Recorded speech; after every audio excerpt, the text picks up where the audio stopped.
Hello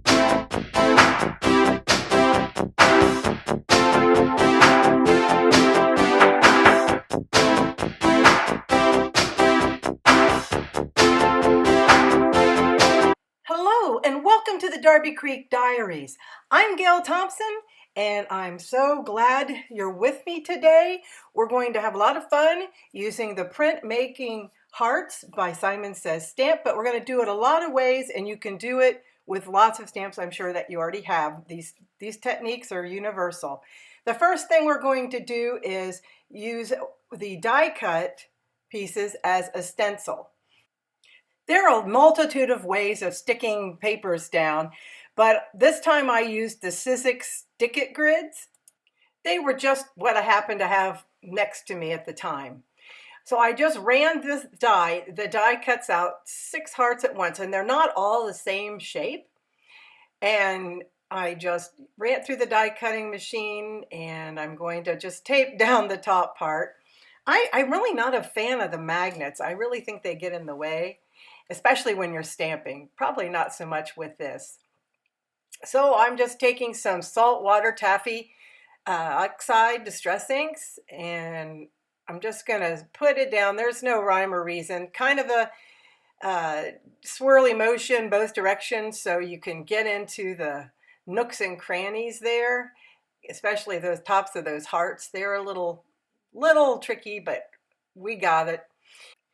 We're going to make the cards at the end, and we're going to try the next technique of layer printing. Well, I thought that I needed to line this up with my grid, which I normally would, but that's not how the Printmaking Hearts works. You have to really kind of line it up manually because the squares are different sizes. So we're just going to print all 3 layers. This is layer 1. I was going to do the pink first, and then I changed my mind and decided to do this as layer 1. And note that the distress inks, they are blotchy. They're intended to be blotchy. They're not really supposed to be rubber stamping inks. They're more for techniques. But they had the colors that I wanted, and they were nearby. So I'm just going to stamp it multiple times. There will still be a bit of a distressed look, it won't fill in completely. Most inks even out when they dry. The distress don't tend to do that. But that's the look I wanted. It was fine because this is sort of a whimsical thing anyway. So now I am just eyeballing this because you can't, like I said, they can't line them up using the grid. And I eyeball it. I'm just a hair off, but you know what? It was easy to fix, and I'll show you how I did that later. And you have to be careful. Don't stretch the stamp when you're trying to move it around, because that'll also cause you issues. So you want to pick it up and lay it down. You don't really want it to force it. So we're going to give this a shot. And like I said, I'll have to fix a little bit, but I wanted to leave this in for you because I believe in telling the truth. Everything isn't just magically perfect on YouTube, and certainly not on my channel, because life isn't magically perfect. Now, this guy, you can see it's pretty splotchy, but I do stamp it a couple of times, but I don't care. I think the card comes out great at the end, and you'll see. I hope you're doing well. I've been trying to get through some technical things, first my TV and then my computer. But hey, I'm going to have to go down and stamp here in a little bit just to put my nerves back together. But I wanted to get this all recorded for you before my computer fell apart again. Now you can see I'm going to, especially in that upper left heart, you're going to see that I have it just a smidge out of the line. It's not that hard to line up. It's just kind of me, and I'm trying not to get my head in the way. But once we stamp it, all will be well. Just know that you can't line it up any sort of technical way, because there just isn't one. I tried. I even asked Simon Says Stamp about it. So this is our last color, and it's the lightest color. And you can see that that top left heart is a little bit off. Well, and so is the one below it. So it's no big deal. I'm just going to wipe it off with my tidy towel from Gina K, and then another cloth just for good measure, because I didn't want to, mess up what I already had that would, because I knew this was salvageable. So I moved the stamp over just a little bit, and now I'm going to restamp it with the same color, and it'll be better. It won't be perfect, but it'll be better. As Gina K says, if it's better than horrible, then it is a handmade item. So see, it doesn't look so bad now. You can tell a little bit on the upper left, but you can always put some sort of a rhinestone over it. Now I'm going to frame this out, and I'm just using a stitched border rectangle, and I'm just going to run this through my machine real quick. As you can see, I eyeball everything, and you want to make sure with the tape you roll it back on itself so you don't hurt the paper. Now I don't like to waste paper. I don't know, I waste things. It's not that I don't, but I absolutely, for some reason, don't like wasting colored cardstock. So I'm going to take I think it's 2 smaller down on my rectangle die set, and I'm going to just punch out that center part. I'm trying to make all of these cards as mailable as possible, as light and thin, so I can use that inner piece for another project. And then all you're going to see is the outside of this, so why put the bulk in there? And I'm sure I can use that other for another project. I'm just going to glue this down on an A2 size card, 4 1/4 by 5 1/2 top folding card. I started doing more of those lately. I used to do side fold, but it's easier to work with the top fold to get pictures and things, and they stand better. So there's my lovely head in the way. I'm sorry, and more eyeballing. And for this one, I'm just putting the glossy, little glossy dots on. I got those as a gift, and I can't seem to find them. So anything you've got will be just perfect.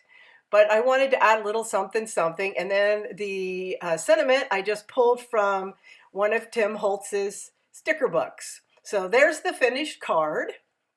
Now we're going to do faux die cut inlay. So I'm going to do the same thing. I'm going to frame out this. I'm trying to decide which frame I want to use. So I'm going to take that and make that the one I'm going to use for the card. And then I'm going to eyeball once again the center. And then I decide I want to move it up because that gives me more room for a sentiment at the bottom. And now I'm going to just carefully pull that off and punch out the hearts and the side piece. You can see I die cut those at the same time. Saves a little time. Now I have an embossing folder, quilted hearts, and I decided because it needed some more texture. It was just going to be flat white because I knew I didn't really want to color this because I wanted the hearts to be colored. So there's some texture, and I think that really does help the card quite a bit. Now this is the stencil, the one I used as a stencil here earlier, and I'm just going to fit the paper on and see how that's going to fit.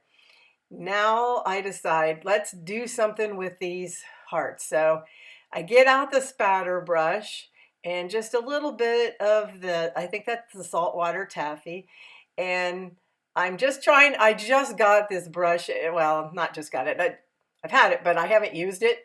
So I kind of have a big mess, but at the end of the day, you're not going to see the mess.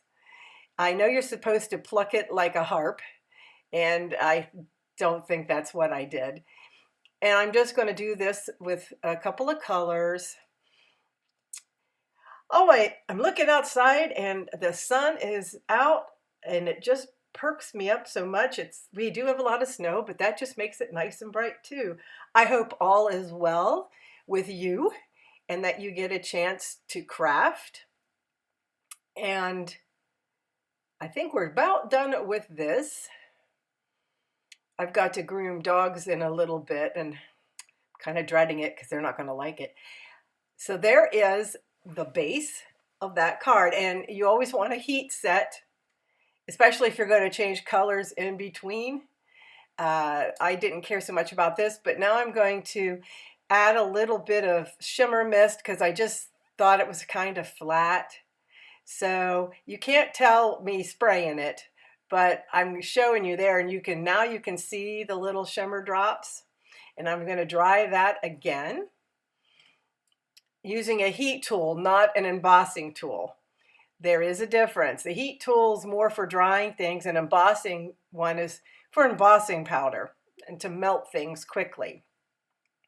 So I taped the hearts onto the front of the card. Seemed for some reason the easiest way. I'm not sure why.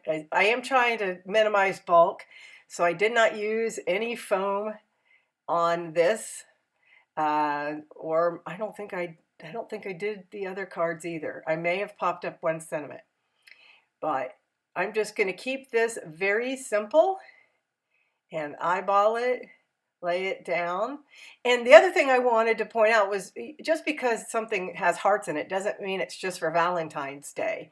It can be for any season, for anybody. And this one is going to turn out being sort of a Valentine for my daughter and son-in-law. And I'm going to finish that later and show you the next thing on our plate, which are dimensional die cuts. I am cutting out I did the red frame just like I did the one before. I cut the center out of it and I'll save it for later. And eyeballing that as well. This could be actually the center that I saved. I can't say for sure because it's been a few days, but it could be. Now, I took the hearts, all the innards of all those die cuts that I cut, and I stamped a different set, my practice set, and then I added a couple extra layers there to give them some dimension, just a plain white cardstock. And I'm just going to glue them down, and I thought that they look kind of like petals on a flower, hearts. It's a simplified, folksy sort of thing. But I was trying to think of a way to use them that was just a little bit different.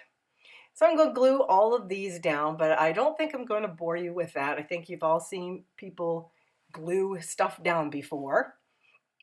But I did wind up having to use my tweezers because it's hard to get your fingers in there and not bump something else. And I'm trying to get everybody in there happy and have a nice center so that I can put that Trinity Stamps disco ball that I've got sitting to the right there. Well, now it's in my fingers. And I'm just going to put a big blop of glue and try my bestest to center it so that it looks like the center of the flower. And that little disco ball, it's really sparkly. I really like those. It's the first time I've used those. I'm trying to use some of the stuff I already have. And then I found a happy birthday that was already made. I believe that was from Pink Fresh Studios. I didn't have to foil it. They come pre-foiled. And I'm showing off all the detail there. And see, it was super easy and quick to make. Now, this is the card that I made for my daughter and son-in-law, and I just put "Love you to the moon and back," and you can see that the ink still dried a little splotchy, but it doesn't hurt anything. And then this one is hello. I'm sorry, I thought that was the Valentine, but this one's hello. just a nice hello with some bubble bath from Trinity Stamps. Everything is linked below.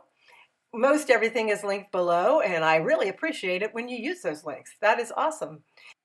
And lastly, I have a bonus card. This was another practice card, and I'm sending this, or I gave it to my son. And I just used a whole different color palette that I felt was a little more masculine, and used decal dyes to add a little more interest. I know this was a marathon. I appreciate you for hanging out with me, and follow me on all the other social media. Here are a few more videos until I'm back. Don't forget to subscribe. Take care. Bye-bye.